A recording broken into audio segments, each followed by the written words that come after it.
Hi hello hi అండి. Hi అందరికీ నమస్కారం అండి. Thank you for coming. మా లిటరలీ ఒక ఒక 10 ఏళ్ల ముందు యాక్చువల్లీ ఎవడే సుబ్రహ్మణ్యం రిలీజ్కి ఫిల్మ్ నగర్ క్లబ్లో ఒక ప్రెస్ మీట్ అండి. ఆ ప్రెస్ మీట్లో ఫోటోలు తీశారు. ఆ ఫోటోలు ఇంకా ఉన్నాయి యాక్చువల్లీ ఇంటర్నెట్లో. ఇంకా ఆ ఫోటోలే వాడతారు చాలాసార్లు. సో ఇప్పుడు 10 ఏళ్ళ తర్వాత మళ్ళీ నా ఫోటోలు తీస్తున్నా అంటే ఐమ్ జస్ట్ ఇప్పుడు ఇంకా థ్యాంక్ యూ సార్. సో 10 ఏళ్ళ తర్వాత మీరందరూ చాలా మటుకు మేబీ సినిమా చూసుంటారు, సినిమా గురించి మాట్లాడుంటారు. ఒక రిలీజ్ అనేది ఈ మధ్య ఆబ్వియస్లీ చాలా చాలా కామన్ అయిపోయింది, రెగ్యులర్ అయిపోయింది. బట్ జస్ట్ ఈ పర్టిక్యులర్ మూవీ రిలీజ్ వెనక ఒక థాట్ ఏంటో ఒకసారి చెప్దామని. ఇట్స్ చాలా సినిమాలు వస్తాయండి. మేబీ ఎవడే సూర్యమణి కన్నా చాలా పెద్ద సినిమాలు వస్తాయి, చాలా బ్లాక్ బస్టర్స్ వస్తాయి. కానీ వెరీ వెరీ రేర్లీ ఒక సినిమాకి 10 ఏళ్ళ తర్వాత కూడా ఒక లవ్ అనను కానీ ఒక అటాచ్మెంట్ ఉంటుంది కదండి ఒక సినిమాతోటి. అది ఆ అటాచ్మెంట్ ఉన్న సినిమాలు చాలా తక్కువ ఉంటాయి. మేబీ మన ఎంటైర్ నాకు తెలిసిన తెలుగు ఫిలిం హిస్టరీలో నాకు ఒక 3-4 ఉంటాయి. సో అలాంటి దాంట్లో ఎప్పుడైనా ఎవడే సుబ్రహ్మణ్యం చూసి ఎవరైనా ఫ్యాన్స్ కలిసినప్పుడు నాకు అలాంటి అటాచ్మెంట్ కనిపిస్తుంది. And I think that special. And మనకి ఒక 10 ఏళ్ళ ముందు ఎవడే రిలీజ్ అయినప్పుడు ఇట్ వాజ్ కంపారిటివ్లీ ఒక చిన్న రిలీజే. అందరం కొత్తోళ్ళము. స్వప్న ప్రియాంక కూడా జస్ట్ అప్పుడే స్టార్ట్ ఆఫ్ అవుతున్నారు. నాని ఇంకా అంత మ్యాసివ్ అవ్వలేదు, Vijay Deverakonda debut. So comparatively చిన్న రిలీజు. అండ్ ఆ ఎంటైర్ సమ్మర్ మంత్లో back to back blockbusters. So ఆ సినిమా హిట్ అయింది, బాగా ఆడింది, మంచి వర్డ్ ఆఫ్ మౌత్ రివ్యూస్ అవన్నీ వచ్చాయి. కానీ I don't think it reached థియేట్రికలీ.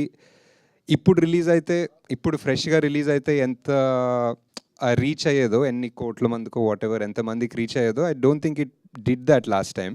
And also last time చాలా లాస్ట్ మినిట్ సాటర్డే రోజు రిలీజ్ చేసాము. వేరే నాని సినిమా ఉండే దాని మీదనే. So they were lot of things అనమాట. So I always feel that ఈ జనరేషన్ ఒక 10 ఏళ్ళ తర్వాత ఈ జనరేషన్ వాళ్ళు కూడా ఐ ఫీల్ దే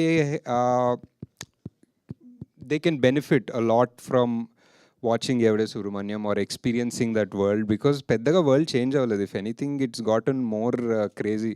సుబ్బు ఇంకా పవర్ఫుల్ అయ్యాడు అనిపిస్తుంది ఈ వరల్డ్లో. ఇంకా మనం అదే టార్గెట్స్ వెనక పరిగెత్తున్నాం, అదే మెటీరియల్ గోల్స్ వెనక పరిగెత్తున్నాం. సో ఐ ఫీల్ 10 ఏళ్ళ ముందు ఎంత రెలవెంట్ ఉండేనో ఎవడే 2025లో ఇంకా రెలవెంట్ ఉంది, ఇంకా ఇంపార్టెన్స్ ఉంది.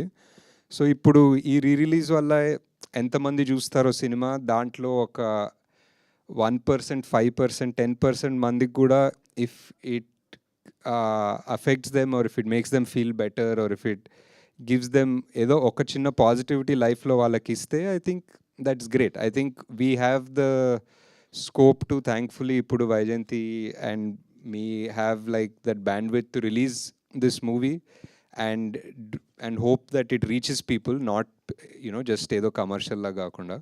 So we're doing that and we just hope that you experience or you find more people. ఇప్పుడు మీరు అప్పుడు 20 ఉంటే ఇప్పుడు మీకు 30 ఉంటుంది obviously. And maybe you'll know younger people, మీ nephews who were too young to see it, then ఇప్పుడు nephews teenagers అయి ఉంటారు ఆర్ అలాంటి కొలీగ్స్ ఉంటారు whatever. So I think వాళ్ళందరికీ this release might just extend the effect that the movie had 10 years back. అంతే. And just thank you all for coming. అంతే. మళ్ళీ మా అన్ని సినిమాలు, కొత్త సినిమాలకి ఎంత హెల్ప్ చేస్తారో, రిలీజ్కి ఇందిరాకి చాలా సపోర్ట్ చేస్తారు and also for this one. So thank you very much. ఊరికే సరదాగా ఏదన్నా you want to ask other than కల్కి 2 రిలీజ్ డేట్ ఏదన్నా మాట్లాడుకోవచ్చు. ఓకే. చైర్ ఉండే కూర్చోలేదు హ్యాపీగా. ఓకే. యా, థ్యాంక్స్ అండి.